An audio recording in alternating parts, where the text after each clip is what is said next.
What's up, everybody? Today I have a real treat for you. This is one of my favorite games of all time. This was played between Georgy Lisitsyn and Mikhail Botvinnik back in the 1930s.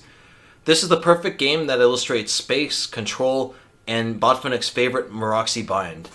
I don't know anything about the white player here. He was supposed to be one of these relatively famous Soviet players. I would assume he was probably around FM or IM level, but Botvinnik was a real champ. Botvinnik was the famous Soviet Chad of history. He did a lot of great things. He founded the Soviet school.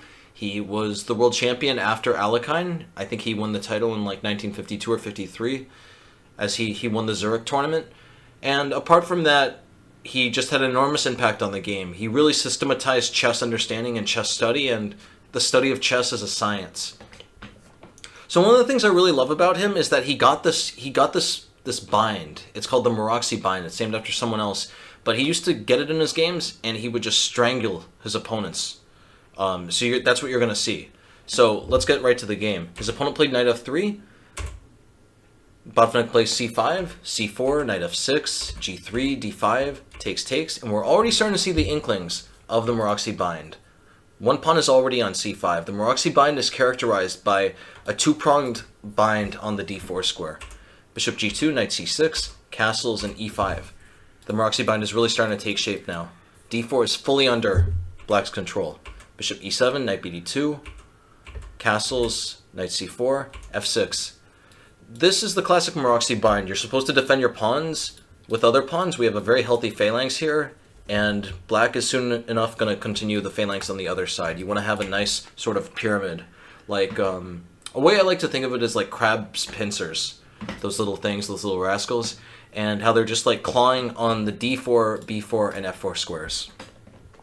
White plays bishop e3, bishop e6, a4, queen d7, queen d2, and b6.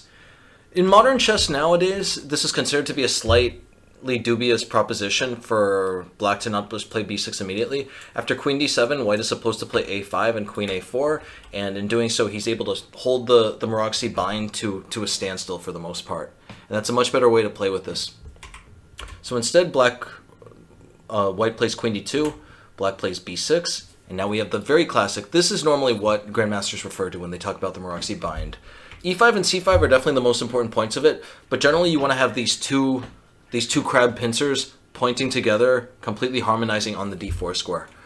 So why is this such a good bind? Well, pretty much it's because white just starts to suffocate from here. White has no way to make a pawn break. This pawn break is completely shattered. Look at that. We're just weighing down on it with way too many pawns. If d4 ever comes about, it's just not going to work. And as we're going to see, white could try to build it up with something like e3, but that's never going to work. Notice that when he plays e3, the d3 pawn loses all its protection, and black is just going to shift a knight to b4, and then d3 is going to fall. Notice that b4 is another weak square. On the one hand, white pushed this pawn up to a4 so that black would never be able to kick his knight out with b5, but the flip side to this is that now b4 is unbelievably nice outpost for our knights to sit on. We're going to be coming back to this going forward. Rook fc1, rook ac8, queen d1, king h8, bishop d2. White is just juggling. White is just dawdling around. White has nothing to do. That's the beautiful thing about this structure. White literally has nothing to do. The minor pieces are just stuck. They're pointed into a brick wall. This Maroczy bind should be really called the Berlin Wall. I don't know how the Berlin Wall opening is named after this opening where you're just trying to draw. This looks like the Berlin Wall. Let me know in the comments. Maybe we could sign a petition. This should be the Berlin Wall, in my opinion, because this is solid, this is rock solid, this is suffocating, and literally you look at it, you get a sense of fear and you get a sense of hopelessness that you're just going to be stuck behind Soviet lines forever. So rook d8, queen b3. Black is just building up here. Notice black has all the time in the world. Knight c7, bishop c3, rook b8. Black is starting to create ideas of maybe a6, b5, but you don't need to do anything here. That's the really beautiful thing about the Maroczy bind. Literally, white has to sit and wait here. If white ever tries to play e3 to play d4, this d3 pawn becomes chronically weak, and it becomes an enormous gamble whether or not white will play e3 to be able to get d4 in time. So queen c2, knight comes back to d5, knight fd2, rook bc8, knight f1, and finally knight d4. Black is making progress. His knight goes to the center. He's eyeing b3, c2, and e2. I think in Botvinnik's Selected Games, which is one of my favorite books, in a video that's going to come out later in which I review all my books. I gave this book top marks, selected games by Mikhail Botvinnik. He goes over what would happen if queen d1, and I believe, if I'm correct, he talked about bishop g4, how he would just be threatening this pawn. The whole crux of the matter is that already, White's structure is more or less healthy. He has less space, but the structure itself is relatively healthy. If he has to move a single pawn, immediately huge weaknesses start to appear. For instance, we already talked about how if e3, this d3 pawn becomes weak. Meanwhile, though, what is he going to do here? If he has to play f3, then the bishop is dead, the e3 square becomes very weak, and all of a sudden now, if this e-pawn ever moves, there are a lot more weaknesses than before. So this would have been a really big problem. So instead, White just chose to bite. Oops. White just chose to bite, and yeah, White played queen d1 first, Black played bishop g4, and now at this point, e2 is becoming too insufferable. He has to bite. He has to take on d4.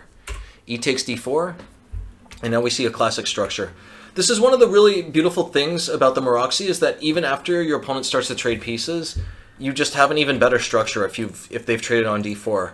Now with the e-pawn taking on d4, look at this structure here. We have this superb pawn phalanx here. We've opened up the e-file. We're going to be attacking e2 very soon.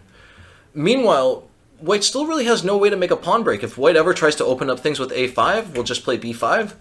But what else is he going to do? If he plays b4, we just take. Not to mention, if this pawn ever moves, we can also play knight c3 and just dig our knight into that great square and let the knight graze. This is just a disastrous position, honestly. As we're going to see, another key issue of here is that with these pawns the way they are and these pawns fixed, both of these pawn chains are more or less fixed here, right? If this pawn were to ever move, we'll just chop and there are going to be too many weaknesses.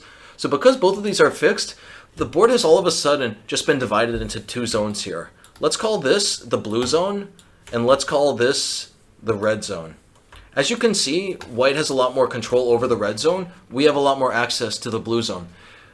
I really love the way Botvinnik handles this position because we're just going to see he's just going to set his pieces up properly and just play for checkmate. So White plays queen d2, Black plays bishop f8, just getting his bishop off of the e-file. Black wants to pressure that e-pawn after all. Rook e1, rook e8. And now already we start to see the problems of the Maroczy in action. I mean the problems facing the Maroczy, of course. There's literally nothing wrong with the Maroczy. It's a beautiful opening. Look at this. Just all of the white pieces are just being pushed against one another. This knight is pushed into the queen, the knight is pushed into the queen, the bishop is pushed into the knight. There's literally only maybe two good pieces in the structure, and it's this bishop and the knight. Notice that I still have not even mentioned the rooks yet. These rooks by White are suffering so tremendously. They literally have nothing to do.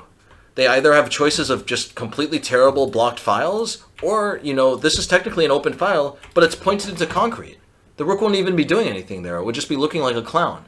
So, overall, this position is unbelievably complicated and unbelievably tough for the white player to handle. So, in this position, this knight has to get some space, and for that purpose, Lisitsyn budged and played h4. As we're going to see, though, this creates too many weaknesses in the structure. When you play h4, you're really weakening the g3 pawn. And we're going to see how Botvinnik makes masterful use of that weakness. Botvinnik tries to trade the bishops with bishop h3, bishop f3, rook e7. Black is slowly starting to double up here. Knight h2, rook ce8, king h1, bishop e6, b3. I don't know why Botvinnik didn't play knight c3 here. Perhaps he didn't want to allow white to gain some space with pawn to e4. Notice that we can't take en passant because our knight would drop. So perhaps that was the reason. I feel knight c3 has to be winning, though, as well. Just with such a good knight on the board, there's just no way that Black could ever be at risk of not winning. Instead, though, Black plays knight b4. And the really beautiful thing about the Maroczy is that every single pawn that White pushes to try to face the Maroczy, there are just more and more weaknesses created. b3 not only weaken the c3 square, it also ties the knight down. If this knight is to ever move, then b3 is going to hang. And once b3 drops, then the rest of White's position is going to fall apart. Once b3 drops, a4 will be a target. We'll be able to have knight c2 ideas. Just more and more things are coming crashing down. So bishop g2, bishop d5, knight f3, rook f7. Black is slowly clearing out for the final assault. King h2, bishop d6. This bishop is coming over here. Black wants to build a battery. Black is going for an attack after all. And even though White would love to trade this bishop to deal with that, then b3 just becomes way too weak. We'll take back, queen b2, queen e6. Oh, This position makes me wince, honestly. This is just so depressing to play. He would have to play something like rook a3. No, this is terrible. Then just takes, and knight takes d3, and there's this pin here. So this is the really beautiful thing about these Maroczys that you're going to see quite a lot, is that no matter like what happens, no matter which way the position twists or turns, the fact that you have so much space just somehow comes in handy and somehow saves the day to always make your position tactically winning whenever the fireworks start to explode. So bishop h3, queen d8, rook b1, rook e7. Black is starting to gear up everything. Notice he has a lot of pressure points at this e2 weakness. Knight g1, bishop c7, knight a3, bishop b7. He's just slowly bringing everything back. Bishop g2, the trade happens. Knight d5, knight c2, queen d6. And now look at this. Black is perfectly oriented here. A knight's ready to come to c3. Knight could also come to b4. We have a lot of pressure on e2. White can almost not move a muscle here. And in this position, White played knight a3. He's hoping to come to c4 or b5 and hopefully get something. And Botvinnik correctly stated that this is the perfect time to go for something on the king side. Notice that even though we've made a lot of moves, that zone that I talked about has not really changed. There's still one blue zone here and one red zone. Right? If we look at this position, those white rooks are never going to be able to bother us in the blue zone. Meanwhile, White has much better access to the red zone.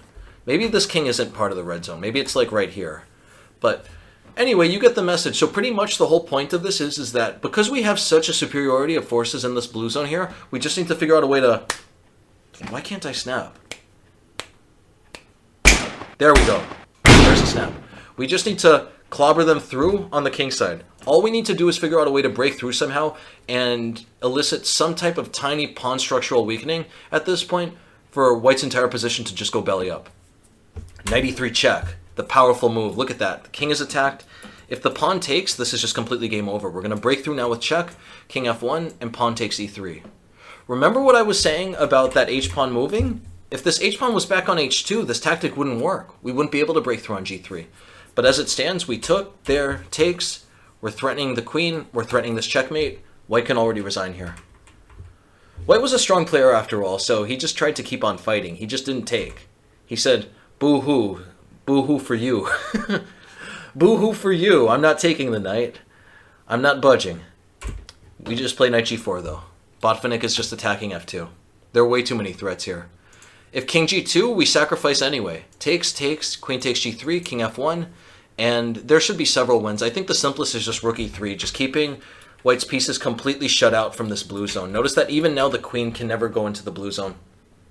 There's nothing that's going to be able to help out in the blue zone except for this knight, and Black will be able to dispatch it quite easily. Rook e5, rook f5, there should be several mates here. Like a really simple plan is queen h2 and bishop g3, for instance. There are just way too many things. So in this position, White just tried to muddy the waters by playing queen f4, but this just didn't do anything. Black just traded. He is attacking the f2 pawn after all. He takes a pawn, king g2, and something that was latent in the position that was always a tactical device was the fact that that rook on e1 was hanging. So we can take on d3, we're hitting the pawn, we're hitting the rook, and of course if they take, we just crash through on e1. And in this position, Lisitsyn resigned. This is one of the games that had the most profound impact on me. When I first saw this game, it made such an enormous impact on how I handled Maroczys. Even to this day now, if I get a Maroczy, I just throw my knight on d5, because normally White's the side that gets the Maroczy, right? So normally, instead of it being Black who has these pawns here, it's White who has these pawns on e4 and c4. Normally in the Maroczy, you just put a knight on that square where the pawns are intersecting and pressuring perfectly, and then you take back with e, you pressure that e pawn of your opponent's, and you just dominate the board. So I can think of several games off the top of my head that just knowing this has won me the game. I feel especially at lower levels, people just do not know how to handle the Maroczy, and so this game in particular is just a masterful example. It's a masterclass in how to handle these space advantages. So I hope you enjoyed this game. This is certainly one of my favorites. Not that well known. I think it's like game number, I don't know, like game number 15 or 12 in that great book that I really love, Selected Games by Mikhail Botvinnik. With that being said, I hope you enjoyed the video, and I'll see you next time.